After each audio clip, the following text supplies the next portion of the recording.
Welcome to LVLS Whenever, episode 84. Spooky today. We're going to be talking about Resident Evil, just generally as a whole.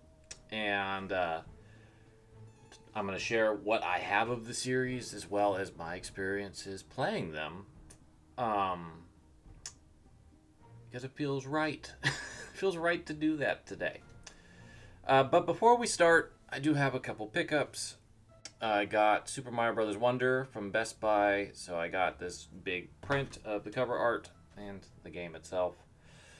I played a few of the levels in the first area, and I'm very pleased with it so far. I like the visual aesthetic. It's very strong.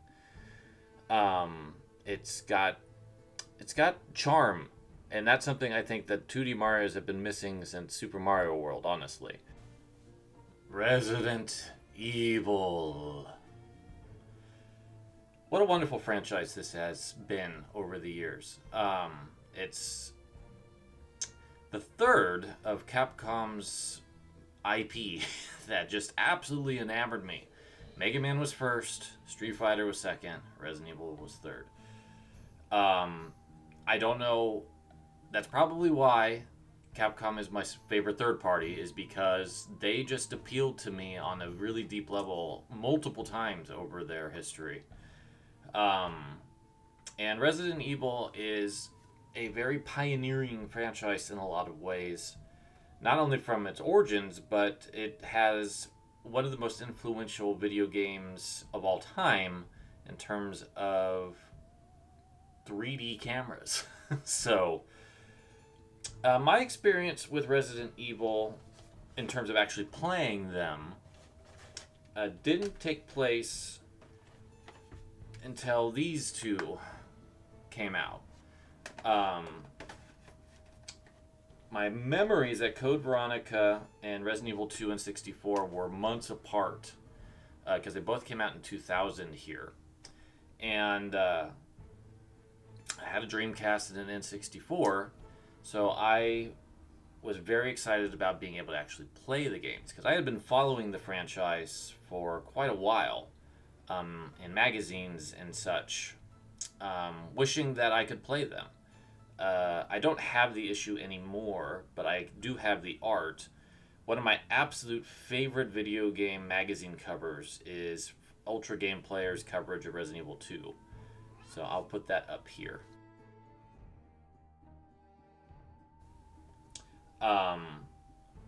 And Leon and Claire are my favorite protags, which shouldn't be too surprising. I basically started with their game of origin and Claire's second game. I don't like Chris at all. Chris is actually one of my least favorite characters in all of video games, particularly with 5 and 6. I think that his personality shifts are absolutely terrible. He's more tolerable in 7 and Village, but I still don't like him. I think Jill's great. She's not my favorite, but I think she's great. I like Ada a lot. I think she's a fantastic secondary character that has a lot of intrigue. And I'm very happy with how she is in Resident Evil 4 Remake. Wesker is one of my favorite antagonists. Just absolutely top-notch villain character that just is so over the top and powerful that it's hard not to root for him in a way, even though you're fighting against him in the games. In terms of other supporting characters, I think Sheva's great, but her game is problematic, unfortunately. So I will probably never play her again until the inevitable RE5 remake, which has got a lot of work to do. It's got a lot of work to do to overcorrect a lot of, we'll just put it out there, racist methodology in terms of location, enemy design, and just having a white guy show up in Africa to fight a problem. Not a good look. Um, Resident Evil 6, I wish I liked. I actually actively dislike it, unfortunately, for me. I think I may have mentioned this last time, but what someone said about RE6 is that if you go into it thinking it's RE4, RE5, you're going to really not have a good time. Hey, that's what I did. But you have to engage with it on its own terms. And I don't have the interest to do that because I don't think the story in RE6 is interesting at all, save for Jake and Sherry. And I'm not going to replay that massive game to just experience 1/4 of it. And I have a lot of problems. I have a lot of problems with 6. So, I think the the remake of the original Resident Evil. That's the problem. Is like there's like 6 versions of the original Resident Evil. It's easy to mix them up. Resident Evil remake grew on me. I didn't really care for it when it originally came out on the GameCube, but experiencing it on the Switch and actually getting all the way through it made me appreciate it again. Nemesis, perfectly fine. I haven't got into the remake of that yet. But I'm going to talk about the other games that I've played more extensively, but I want to show you what I've got from Resident Evil more closely. So I'll start with the NECA RE4 figures, because that's what I have the most of. So I have the Iron Maiden. This is one of my favorite enemies in any video game, and I am very pleased RE4 Remake did them justice and even made them more menacing.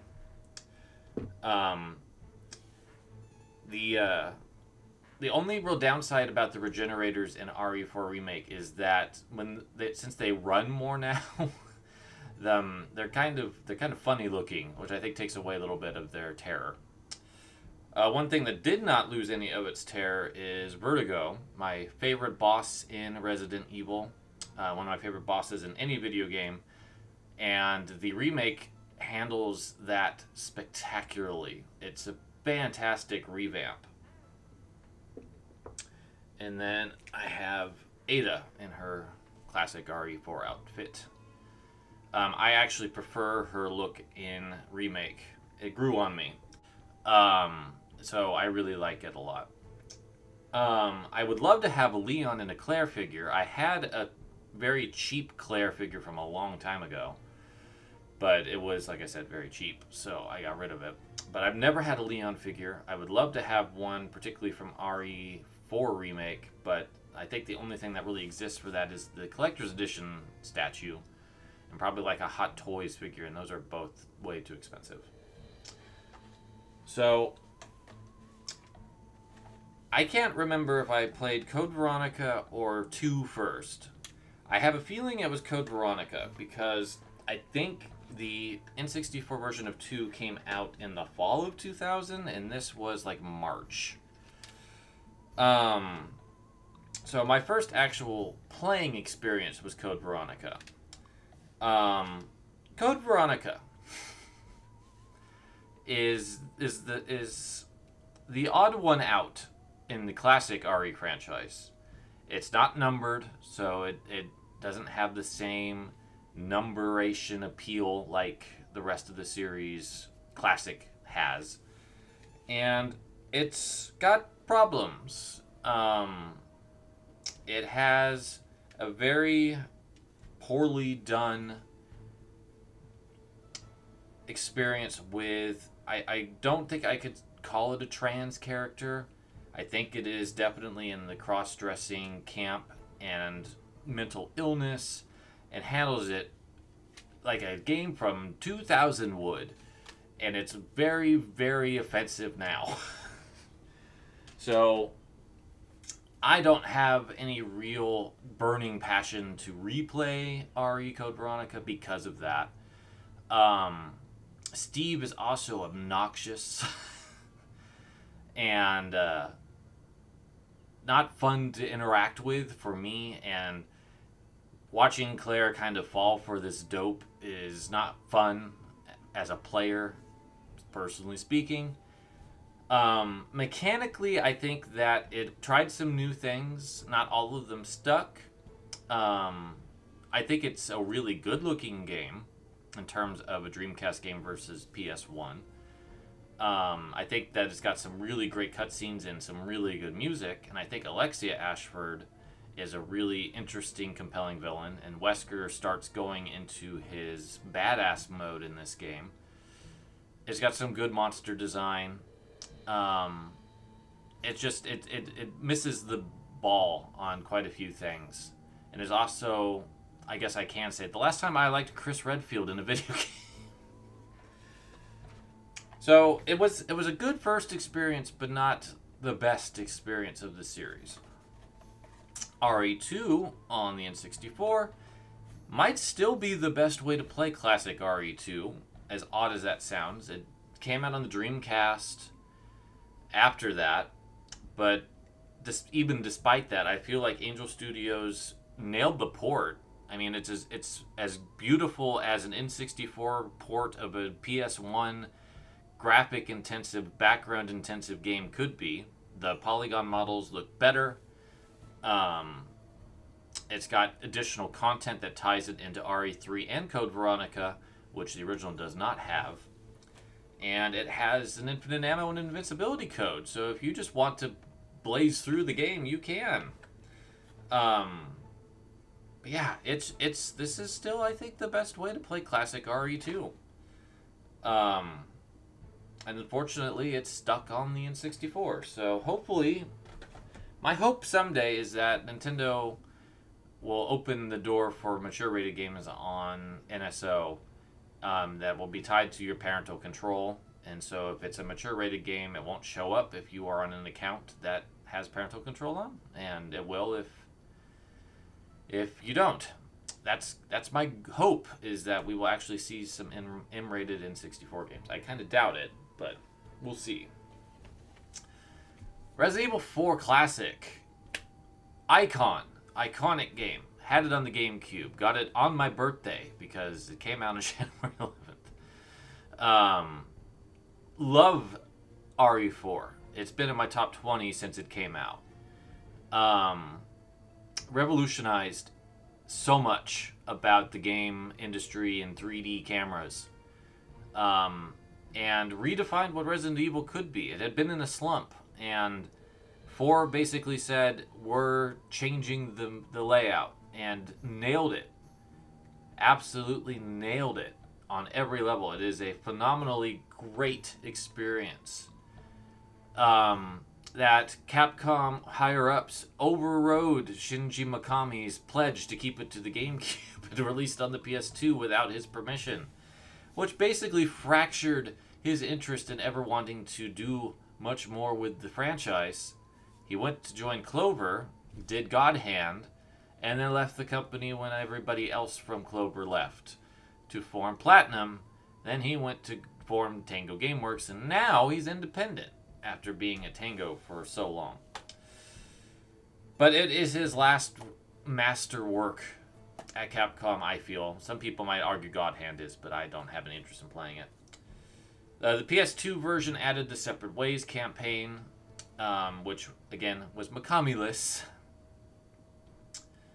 So it's not as good, but it was better than the Assignment Ada bonus game. And then the Wii version came along.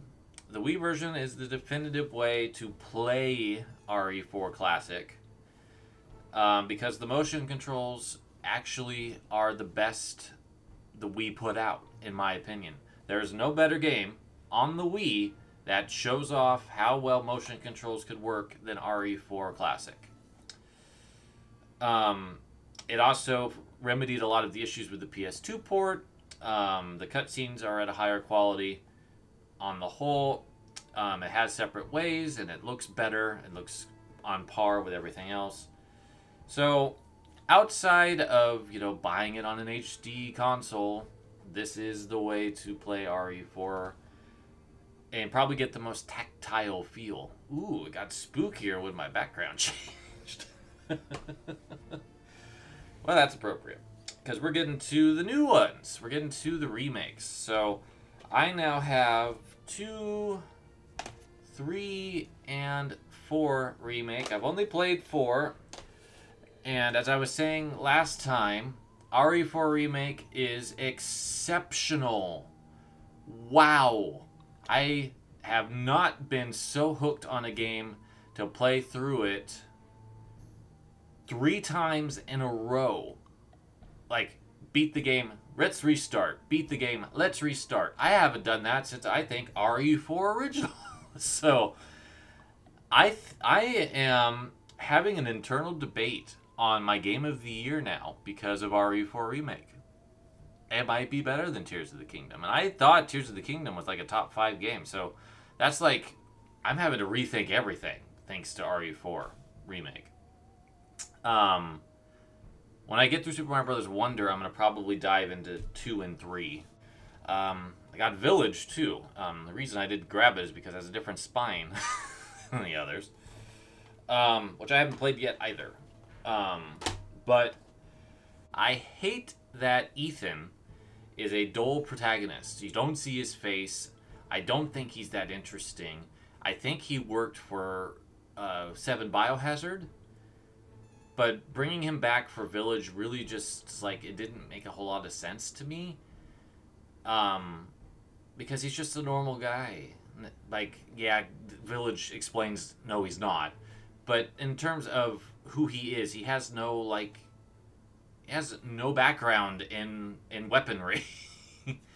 I don't even remember what his original job was, but it certainly wasn't someone who should be in 2 leading roles in a Resident Evil game.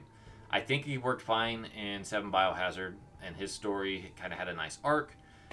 But I understand that they felt they had more to say with him. I just think he's not that interesting. But I'm going to play the game anyway.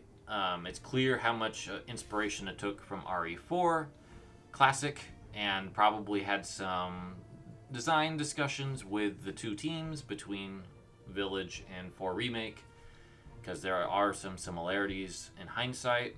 I'm not sure if I want to play it first person or third person though. I do like how RE4 Remake plays, so I might end up doing that. I also have 2 books related to the series. I have the original RE4 strategy guide, so this only covers the GameCube game. And then this is a cool book, the Resident Evil Archives. This goes up to, I want to say, Code Veronica, RE Remake, and 0. So it's a really cool history of the classic games. And then they released a second one, which I just haven't been able to snag, that covers like RE4 and 5, I think, a little bit, as well as all the spin-offs and all that happen in between. So I would like to get that someday. But, strategy guides in general just don't exist for a lot of games like they used to. And as of right now, they haven't released like an Art of Modern Resident Evil book. And I would actually pick one up because I really like the way that the series has looked since like RE2 Remake.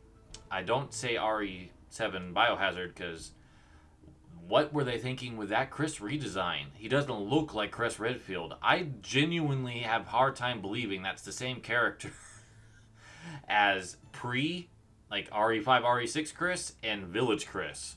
Those ones make sense. 7 is an outlier. Why did they drastically change that character design to only revert? I still think he's fake. I think he's a fake. I still don't like him. So yeah, I just have a lot of love for the RE franchise. I think that in terms of order, in terms of like a top 5, I would be like RE4 Remake is now my favorite Resident Evil game. And then RE4 Classic would be immediately behind it.